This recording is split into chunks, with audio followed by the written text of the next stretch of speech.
It's time for another hieroglyph. All right, so what was this one and how was it used in ancient Egyptian? That's what we'll get into in just a moment. Welcome to Voices of Ancient Egypt.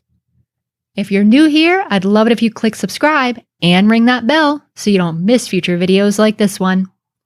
All right, so this is another one that's probably a bit obvious what it is. It's a human hand.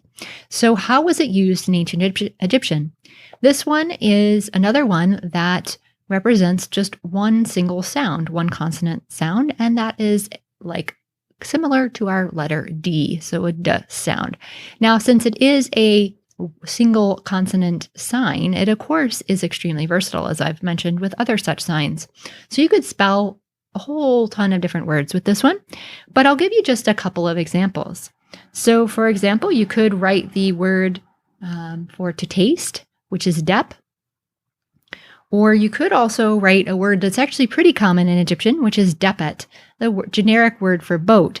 Now, in ancient Egyptian, there are many different words for boats because boats were obviously very central in ancient Egypt with travel happening up and down the Nile, and were also central in religious ceremonies as well. So lots of different boats, but this is sort of your general generic boat, depet.